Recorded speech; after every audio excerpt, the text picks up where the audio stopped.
Now, some senators have decamped to opposition political parties, and this action is not sitting well with the parties concerned.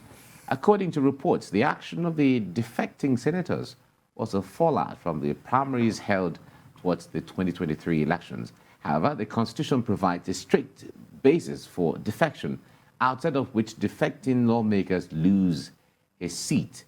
But for such lawmakers to retain their seats, they must prove the constitutional stipulation for defection was met. And there are calls from members of the concerned parties for all to be done to keep these decamping senators. How much of a challenge does this pose for the political parties and their chances in the forthcoming elections? We'll talk about that shortly as we have on Ogun State Senatorial District. All right, Senator Adeola Solomon. He joins us now from our Abuja. Senator Solomon, it's good to have you join us this morning. Thank you for having me. I'm happy to be here. All right. Now, the plethora of defections, or the feeling or the threat to defect that we are seeing, first of all, can you make us understand the grievances that a lot of persons have talked about? Why are the grievances among lawmakers who are not coming back? Any context you go into, it is either you win or you lose. And anyhow it goes, it is expected that you would accept the outcome.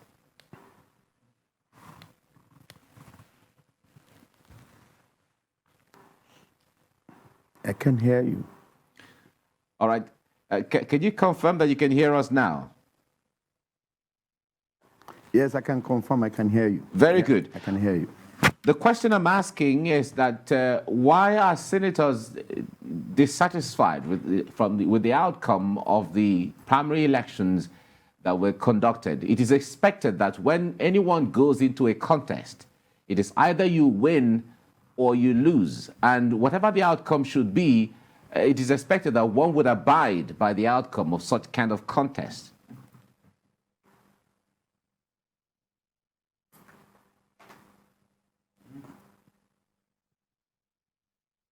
Can you hear me now?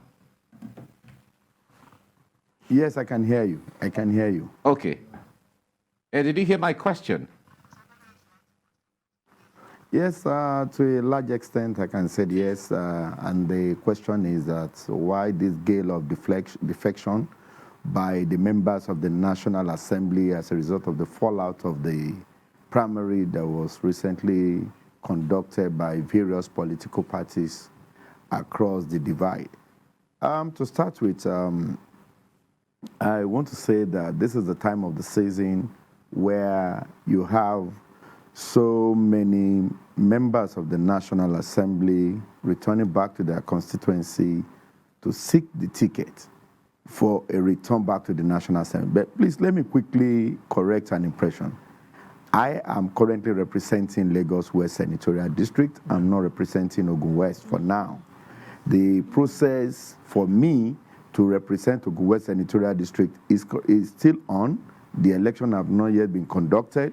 And as well, I am not senator representing Ogun West, but Lagos West for now.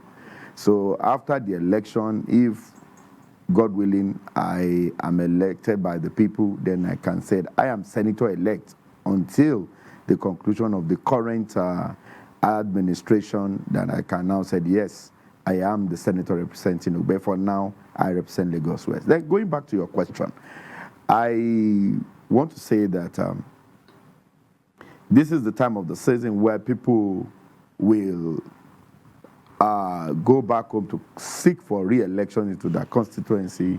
And as you're all aware, during the consideration of the electoral bill, there are so many issues that came up.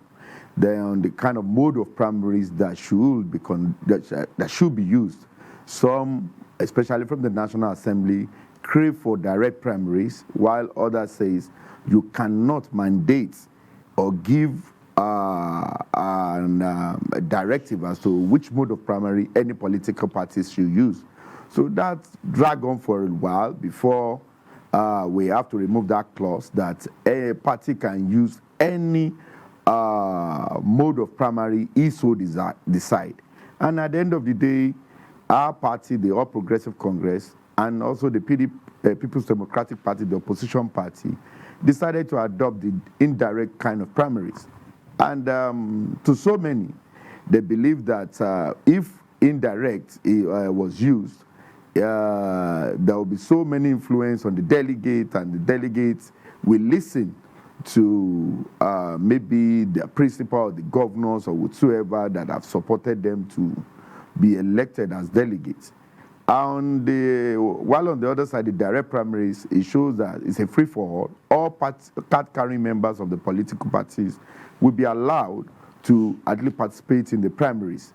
And after the conclusion of the primaries, so many of the National Assembly members believed that they were not allowed to return because of the influence and the mode of primaries that was adopted, and that alone led to so many acrimony and misunderstanding.